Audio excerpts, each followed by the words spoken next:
Днеска за Божията помощ искам така да прочета два стиха и после ще разсъждаем. Словото Божие казва в 2 Петрова, 2 глава, 21-25 стих. На това сте призвани, понеже Христос постава за вас и оставя пример да последвате по неговите стъпки. После 25 стих казва, защото като все блуждаехте, но сега се върнахте, припазите на епископа на душите си.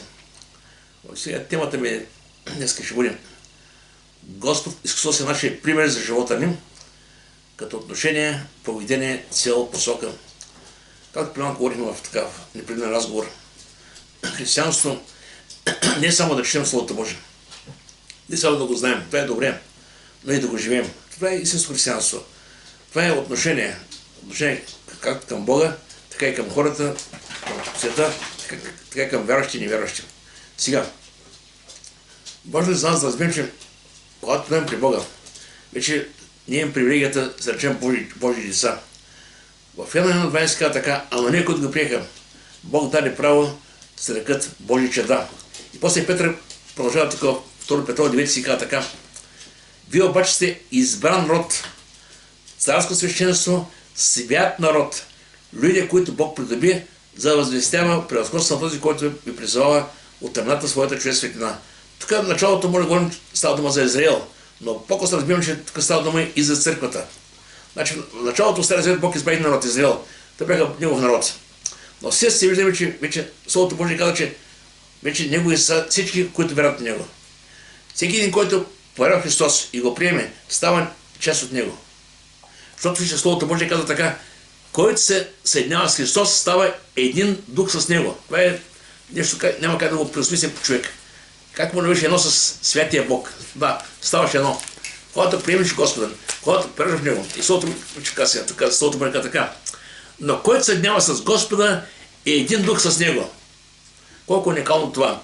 И не само това, вече ти имаш силата в себе си да живееш нов живот.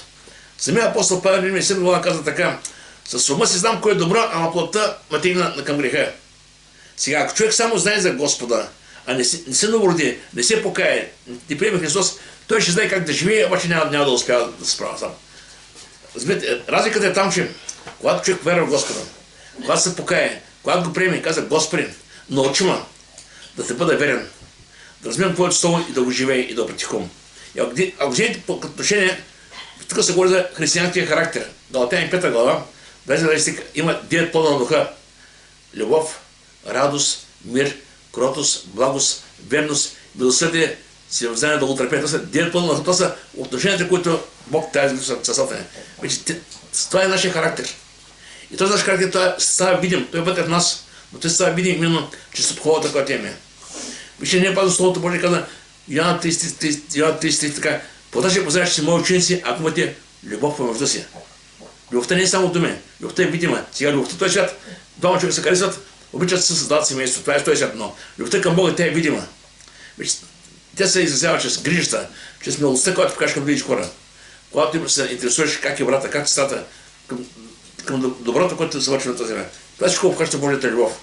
И не е просто Словото Божие, когато Исус се питаха, коя е голяма заповед за закона, той какво каза?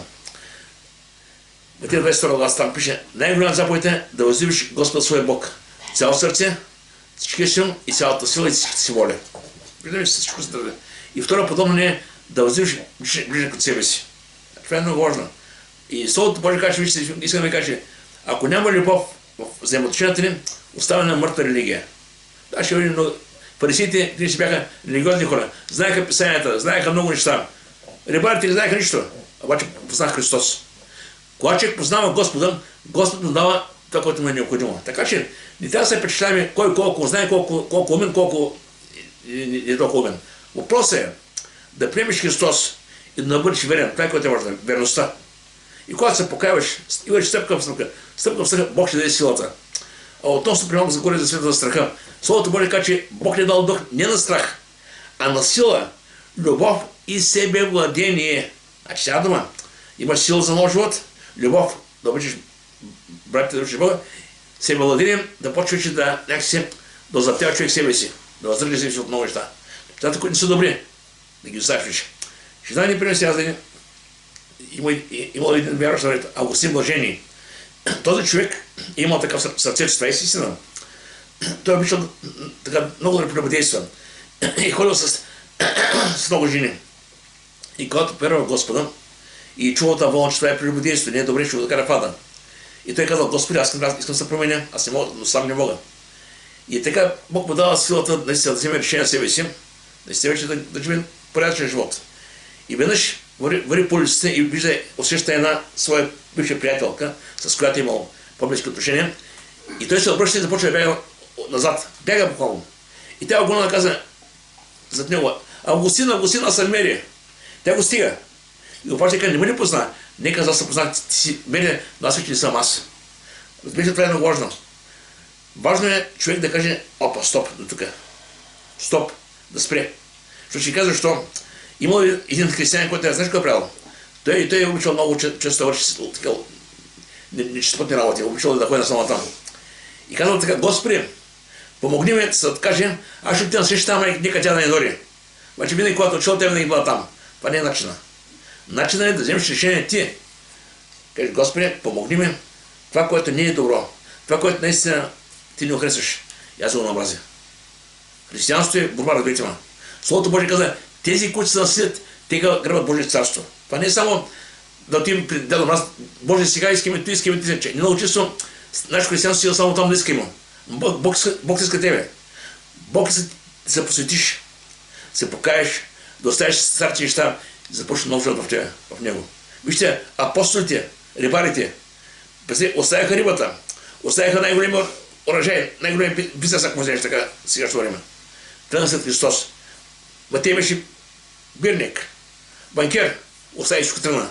Захей същата работа. Искам да ми кажеш, че човек трябва да разбере какво печели и какво губи. Има хора, които са в този свят и не искат понякога да се отръпят в света. Искат се да бъдат хем да са Бога, хем да са в света. Ама няма такава опция, няма такава възможност. Трябва да избереш. И Словото Божие казва така: вижте тук в Йоанна 12 глава 25 така: който обича живота си, ще го изгуби. А който мрази живота си на този свят, ще го запази за вечен живот. Какво става? Този живот, който живеем, трябва да разбере, че ние сме, Петър казва, вие си като пришълци и чужденци. Хора, които преминават, заминават. Знаем, че на тази свят е временно. Не трябва по никакъв начин това времето да отнеме това вече, което Бог ти обещава.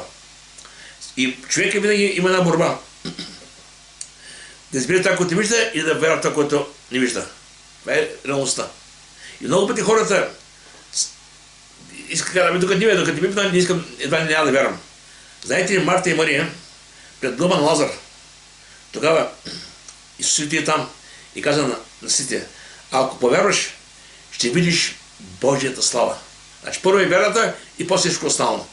Има хора, които казват: аз сега имам проблем, ще се моля, ако отговори Бог, ще вярвам, ако не отговори, няма да вярвам. Няма да отговори, ти кажа. Няма да отговори. Бог не е така някой приятел от близката улица да си играем с него. Бог иска хората да го вярват. Евреи 11.6 казва така: а без вяра не е възможно човек да угоди на Бога. Защото който иде при Бога, трябва да вярва, че има Бог и че Бог възнаграждава тие, които го търсят. Вярата ще се основа. Сега, после, тук в Словото Божие каза Евреи 12 глава, втори стих, това е много силен стих, така: като гледаме на Исуса, начинателя и устръча на вярата ни. Но преди си казва също важно: нека отхвърлим всяка тегота и греха, който лесно ни сплита. И с търпение нека тичаме на жещо пред нас поприще. Това е пътя. Като гледаме на Исуса. Значи виждаме, че имаш там. Ще кажа защо и към тези неща. Всеки от нас идва от някъде. Всеки от нас има минало. И това минало понякога наследва. Като изкушение.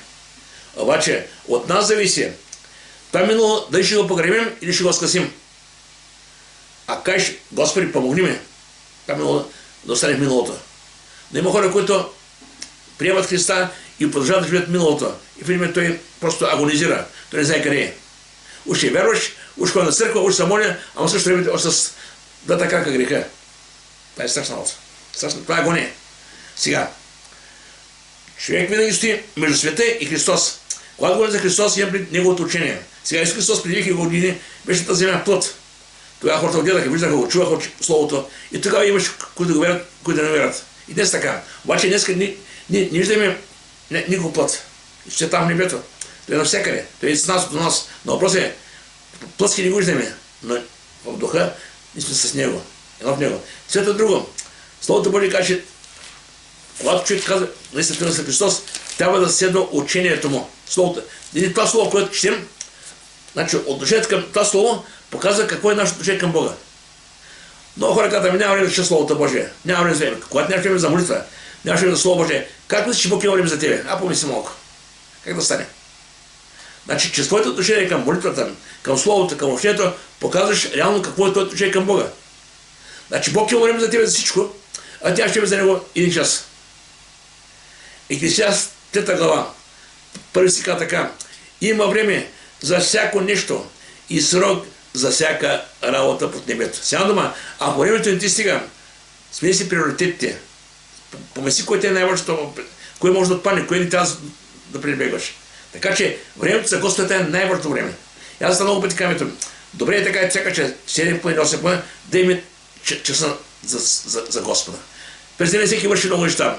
Работа е било, семейство, грижи, проблеми, нужди. Да, всичко вършим. Има времето за Бога, дойдеш при Бога. Разтовари твоето ежедневие. Остави в ръката на Господа.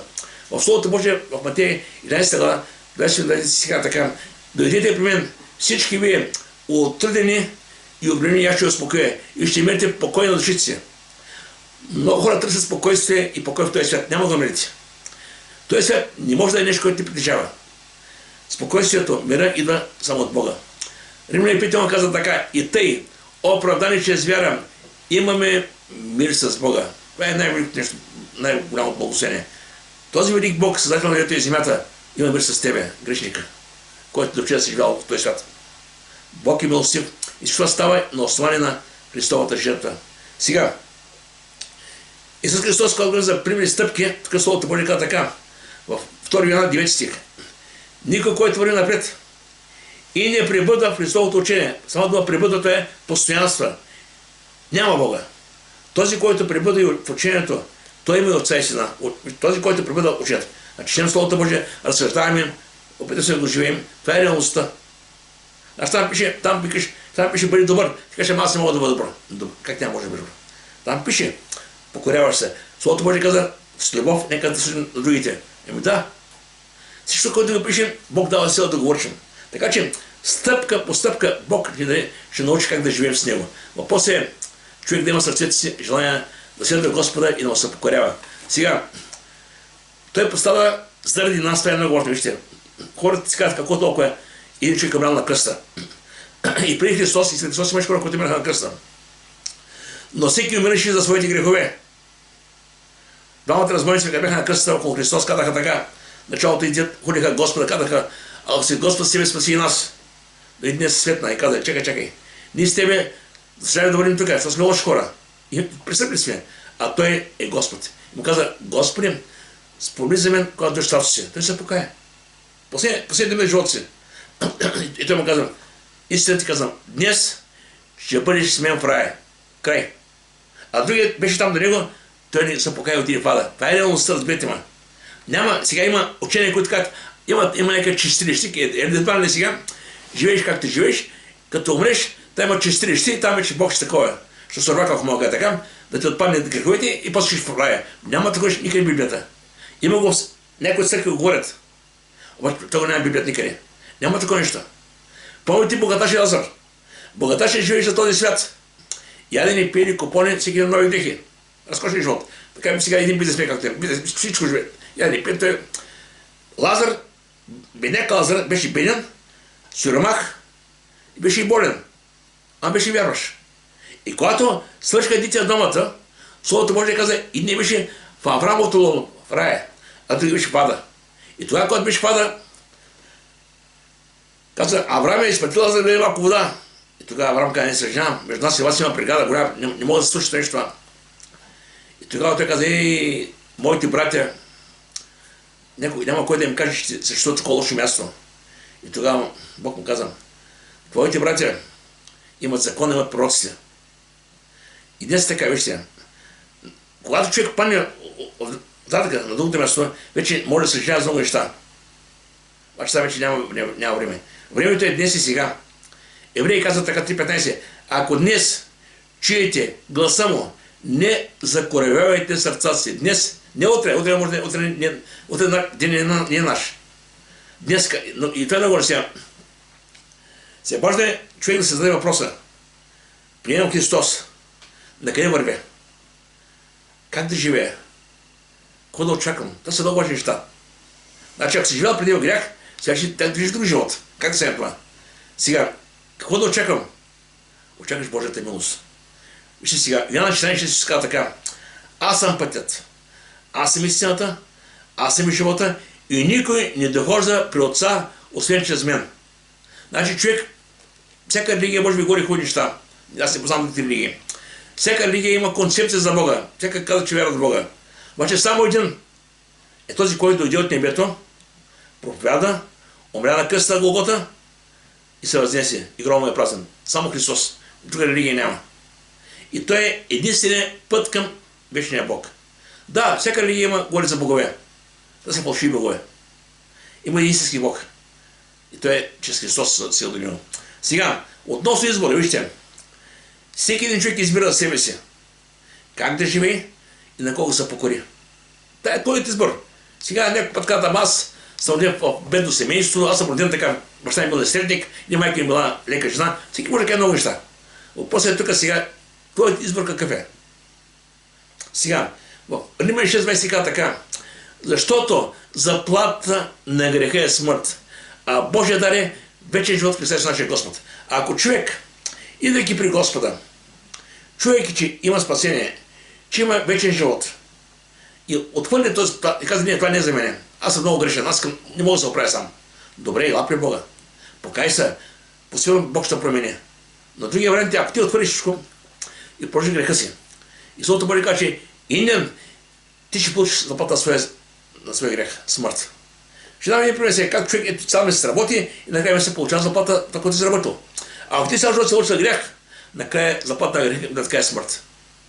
А Божия дар, той не е по заслуги. Никой не може да служи вечността. Някой може да каже, беше прави добри дела, Бог ще нас спаси. Няма да спаси пред делата. В Исаия каза, вашите добри дела, прави дела, са като мръсна дрипа пред него. Никой от нас не може да каже, аз заслужавам небето, защото съм добър. Ти си добър според твоите критерии, според себе си. Пред Бога, ако не си се покаял, ти си един голям грешник, който потока мада. Ама нищо си добър човек от своите очи. Всеки един човек е добър за себе си. Даже убиеца, той ще каже, той беше виновен. Всеки търси причината на някой друг. Ще казва, защо? Когато Адам се грешиха и Бог ги посети в градината, те се скриха. И тогава Бог каза, Адаме, ще се крийте, бе, да някой да е вкъснал. И той Адам каза, жената, която ми даде, тя ми даде. Жената каза, змията, всеки търси причината на някой. Ама чакай. Ти имаш глава на рамете си. Ти имаш лична отговорност. Ти сам избираш какво да правиш със себе си. Така че избор е личен. И при всеки един човек, вижте, това е наложно, при всеки един човек има две алтернативи. Сега, коя е тя? Има два пътя, има двама господари. Сега първо, Матей 7 глава, 13-14.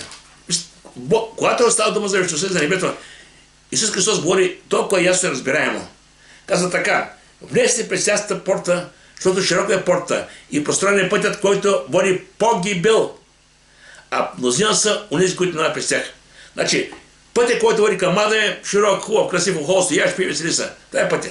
Обаче другия път, който води към небето, е тесен път. И казва така, поне тясна е портата и съседен е пътят, който води живот и малцина са онези, които ги намерят.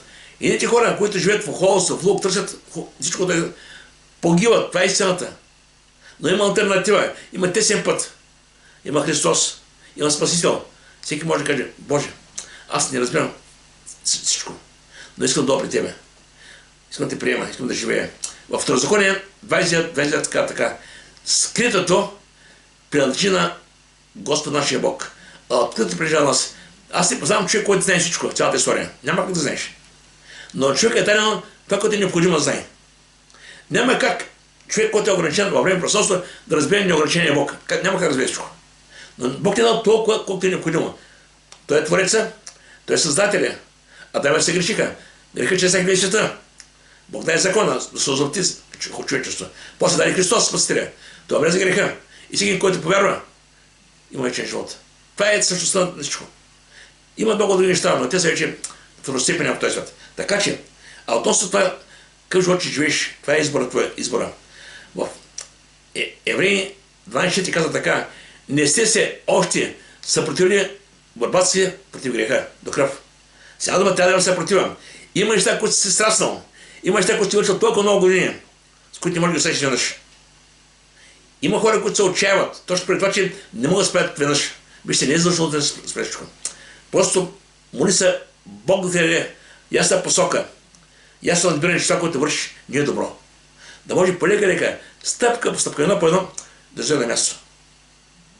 Аз ще казвам нищо моя жена ми до мен така. Не се притеснявам. Бях музикант дълги години. Цигари, алкохол, компании, приятелства. Живял съм грях. Когато оперирах Господа, една година ходих на църква. Да бях свършил дата на свята.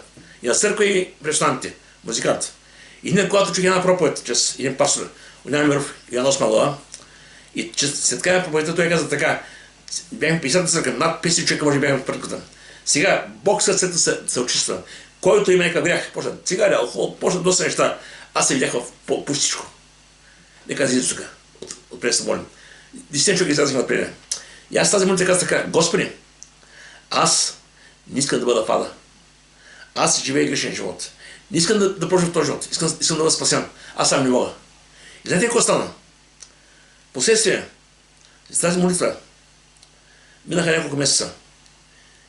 И с един брат, беше точно няма да време, 10 януари 10-та година, преди 30 години. Направим заедно пост, черта. Аз тогава свирих в трипа за типа си. Музикант бях. И нахраних се и пуших последна цигара, тогава пуших Ротмос, голямата работа. И накрая хвърлих кутията така. И цяла час работих там музикант. Цяла час нито алкохол, нито вода, нито хляб, нищо абсолютно. До другата вечер абсолютно нищо, пълен пост. И другата вечер отидам на ресторанта, вече всичко, което ме е изкушавало, цигари, алкохол, приятел, всичко това беше, просто го нямаш. И тъздата няма здраве. 2 месеца по-късно, Бог окръсти Святия Дух. Да, не ме сетих. Искам да ви кажа, човек сам не може да се пребори, но с Бог може. Това и само отличен опит. Така че, всеки от нас може да има някакви слабости. И сме хора. Но разберете ме, всеки един порок може да ви победен. В Битие 4:7 Бог казва на Каин: греха лежи към вратата и към те се стреми, но ти трябва да го владееш. Каин не го владея, отиде уби брат си. Но ние като християни имаме сектор, имаме духа в себе си. В Първа Йоанна 4:4 казва така: този, който е във вас, е по-велик от този, който е света. А Евреи 12:14 казва така: търсете мир с всички човеци и онова свещение, без което никой няма да види Господа.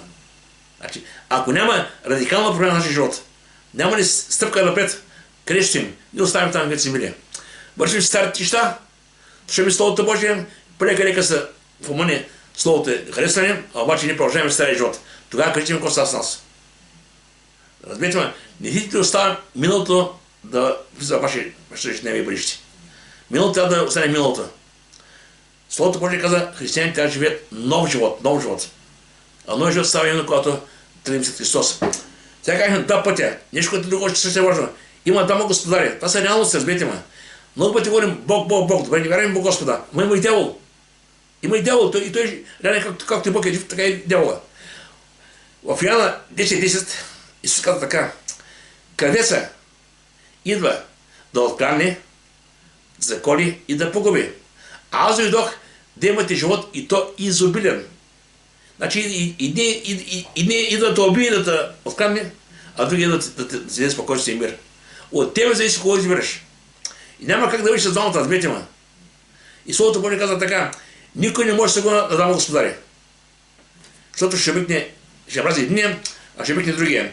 Или към единия ще се приложи, а към другия ще презира. Не може да се готи на Бога и на мамона. Няма как да стане.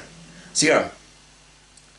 И което е важно, че всеки сам избира пътя, по който да върви. Всеки сам избира. Никой не може да каже: ама чакай си, еди, кой си виновен за моя живот. Не, никой не е виновен за моя живот. Ако във времето сме живели така, да и се стигнем до някъде, и може да обвиняваме този или онзи, да.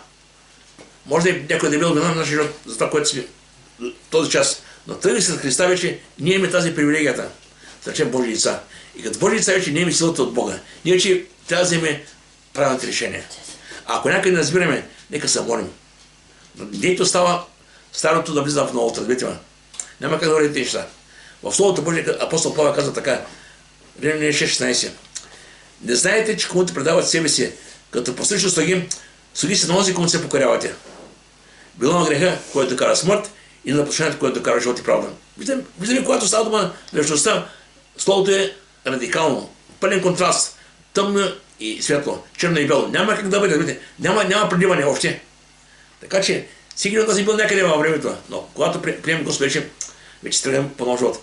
И Словото, когато говори за нови стъпки, за нов живот, имаме да дадем към Христос. Сега, искам още малко да продължа в тази тема, още 50 минути повече, ще става много времето, но в Петрово каза така, на това сте призвани, понеже Христос поставя за вас. Поставя пример да посетят при стъпки. Сега, някой ще каже, защо дойде Христос въобще? Нямаше някакъв друг начин да стане това спасение. Ще каже, Словото Божие каже, че Христос поставя за нас. Що за нас? Защото това нямаше грех. Грехуваме ние. Но Словото Божие каже, че в Йоанна 3 глава, първи Йоанна 3 глава, 4 песи казва така. Всеки, който върши грях, върши беззаконие, защото греха е беззаконие. Всеки един човек, който върши, е в тази категория. Но, знаете, че той се яви да носи греховете, в него няма грях. Слава да бъде на Господа. Значи виждаме, че Словото Божие в Матея 20 глава казва, че той е дошъл и дал живот си откуп за мнозина. Цяла дума, Исус дойде да реши проблема с греха веднъж за винаги. В Йоанна 1:29, когато Йоан Кръстител видя Христос и към него, той каза, ето Божият агнец, който носи греха на света. И какво става, когато бе при Бога, вижте? Този Божий агнец е веднъж за винаги. Сега много хора правят курбани днес, едва не кажа, нещо се става техния живот и правят курбани. Не да ползва курбана. Напротив, това отдалечава от Бога. Жертвата, която прави Бог за нас е Христос. Или ако Бога Христос е съвършената жертва веднъж за винаги. И в Стария Завет имаше Бог беше казал денно умъстверение. Колеха животите, веднъж годината, кръвта се проливаше за един народ, за една година за умъстверение за греха. Но вече Новия Завет, когато дойде Христос, той го направи веднъж за всички хора. И нещо, което е важно. Евреи 10:17 казва така.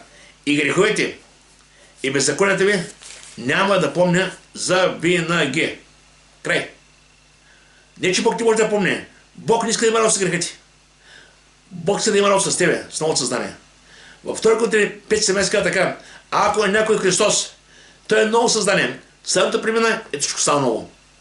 Бог иска да има работа с тебе, с нови човек тебе. Не с миналото ти. Бог никога не напомня човека миналото развитие. Ако някой ще напомня миналото, това не е Бог. Това е дявола. Ще кажете, така беше. Знаете, дяволът не може да работа, да върне там където си. Но следвай Христос каже, аз съм Божия дъщеря. Аз съм Божия син, аз съм Божия дете. Няма кой ме нашепва. Така че това е много важно да разберем. И сега, в Словото Божие казва така. Защото е Христос един път поставя за греховете. Защо? Праведни за неправедните, за да ни приведе при Бога. Значи, ако може друг начин да даде при Бога, нямаш Христос няма да идва.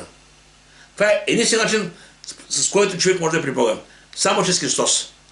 Праведният за неправедните. Неправедните са всички хора. Целият свят. Само той е праведен. И ние да идваме на основание на неговата праведност. В 2 Коринтияни 5:21 казва така. Бог направи грешен онзи, който не е знал грех. Да ставим чрез него ние праведни пред Бога. Чрез него сега ни ставим праведни. Не чрез нашите дела. Не това колко сме хубави. Колко хубави сме правили. Няма нужда. Бог знае всичко. Но чрез Христос ставаме. Сега, за да ни приведе при Бога. Сега някой ще каже, тогава Христос е бил с тях, той ги е говорил меч, показал всичко. Днеска което може да даде човека при Бога? Благата вест. Благата вест има същата сила. Както Исус говореше, после Петър говореше на Писатница, това слово ги ожили сърцата. И днес благата вест е това, което ожила човека сърцата. В Деяния 4:12, когато Петър и Йоан направиха едно чудо. Имаше един човек, беше сакат пред храма и той искаше пари от тях. И те казаха, злато се роди нямаме, но в името не се стане хори. Той стане и почна да хори. И тогава почна да пита, кой върши, как правите нещо? В чей ми вършите? И тогава Петър каза, това е името на Христос. И няма друго име дадено между човеците си. Няма друго име. Само Христос. И сега въпросът е, че човек трябва да осъзнава, кой е направил Бог за нас и наистина как можем при него. Ще казва така. Понеже когато ние бяхме още немощни, на днешното време Христос умря за нечестивите. Колко ясно каза. Не са правилните, за нечестивите. Всички бяхме в този кюб. Грешници и нечестиви. Христос умря за всички нас. И после каза така. Но Бог препоръча своята към нас любов, това, че когато още бяхме грешници, Христос умря за нас. Видим, че никой от нас не може да се похвали. Господи, аз бях толкова добър, толкова много служах небето, нямаше как да бъда сам. Хуже да бъда спаси. Няма такова нещо. Няма такова нещо. Всеки от нас е бил грешник в пъти към ада. И аз съм казал много пъти. Съгласете се, ако има една кошара, където е църквата, има друга кошара, която е световия свят. Тази кошара, пастир е Господ. Тази кошара е пастир е дявола. Той говори към ада и си говори към небето. Няма как да стане работа. Няма как да станем да живееш там, да искаш да бъдеш тук. Няма как да стане. Трябва да направиш свой избор. При колко си да бъдеш? На колко си да покориш? На Господа, чрез вяра, и на дявола в този свят, това, който ти показвам. Много път съм казал, в този свят, погледнете сега, има толкова красиви, хубави неща, но за всичко това стои дявола. Той си завеста. Пуска изкушения, така. Седа като един бар. Като ти да лови риба, копра и той сега. На куката слага емчето и пуска. Рибата не вижда рибаря. Той вижда има. Хваща се и заминава. Така става в този свят. Дявол се умява чрез изкушенията в този свят да води хората на друго място. Но Бог говори ясно конкретно. Повярвай в мен, имаш вечен живот. Тук няма нищо, няма скрито покрито. Амос 5 казва така, потърсете Господи, ще живеете. А Римия 2013 казва така, и ще я потърсите, и ще я намерите, когато потърсите цялото сърце. Това е край. Виждаме колко ясно е казано. Че Садама греха сведе света и се за греховете. Всеки един, който приеме Христос, ще бъде спасен. Това е самата истина. Всичко е толкова просто и елементарно. Въпросът е. И сега вижте тук е описано, примерно, четем в Исаия 55, 6 казва така. Всички ние се събудихме като овце. Отбихме се от пътя, всеки от своя път. И Господ възложи на него беззаконие на всички ни. Виждаме, че всички грехове, които сме сторили ние във времето, там са на кръста разпънати. И ако някой ти напомня кой си бил, какво си правил, разбира, това не е Бог. Бог никога не напомня миналото на човека. Аз ще направя някакъв път, че говоря точно за миналото и бъдещето. Това е нещо важно и актуално и днес.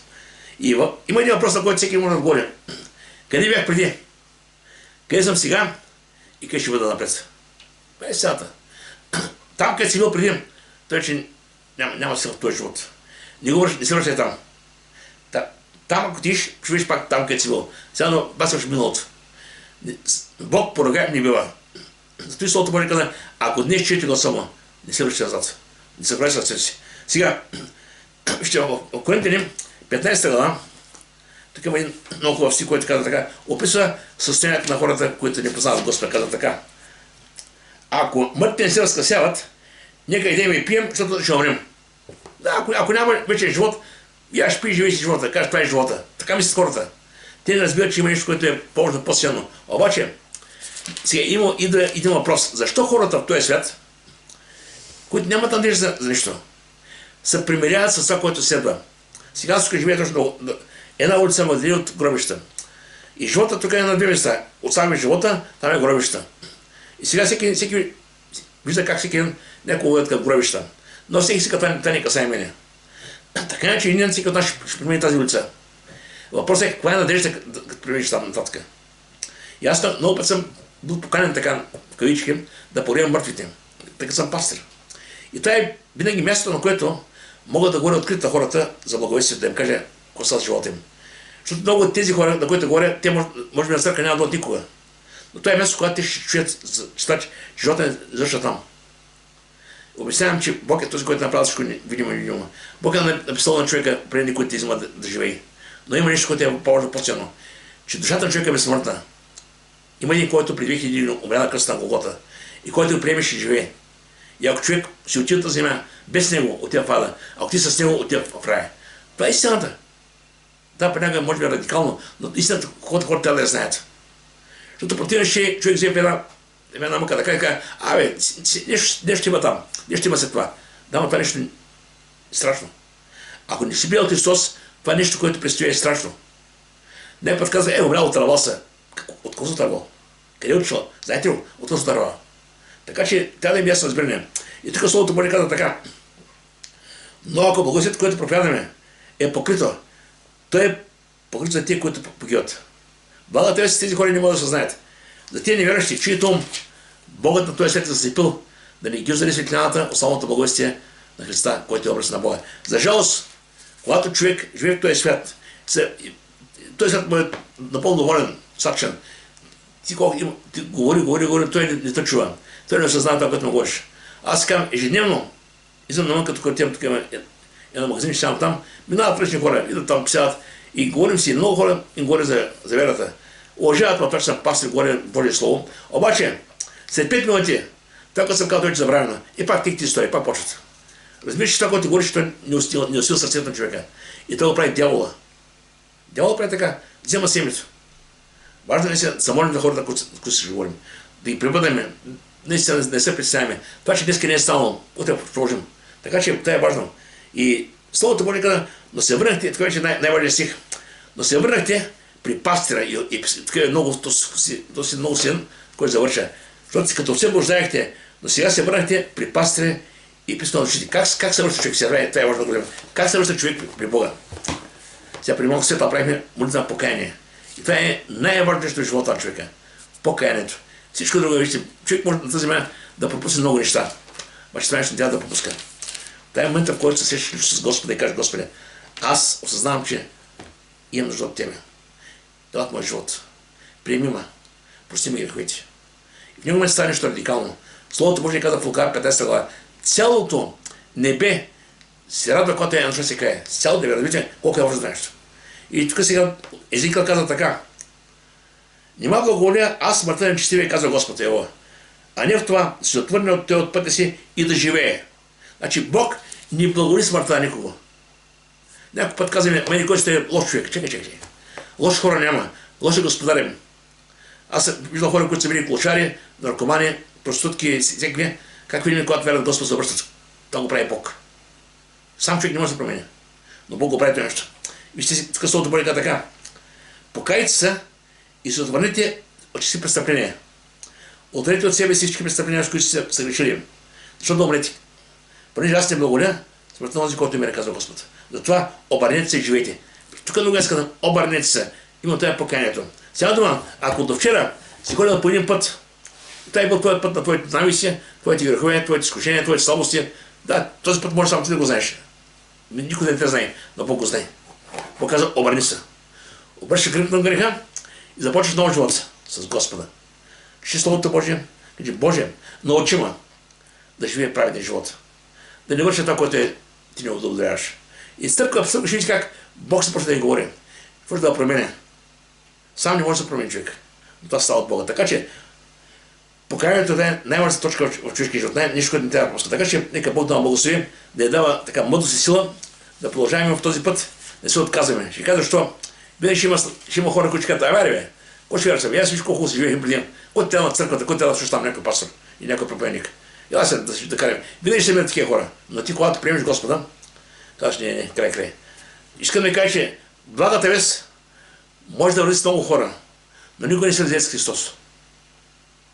Може да върви с много хора. Ще кажа преди, като бях музикант, преди да приемем Господа, има много приятели. Когато приемем Господа, постепенно много тези приятели вече ги няма. Но сега приятели са вече в църквата. Хората в църквата. Нормално е това. Хора, с които говорим заедно, мислим заедно, имаме една посока, имаме цел. Това са хората, които Бог да свързва. А тези, които отпадат, това си техен избор. Така че нека Бог да благослови. Нека се молим сега с кратка молитва. Дили се може ли? Халелуя се може.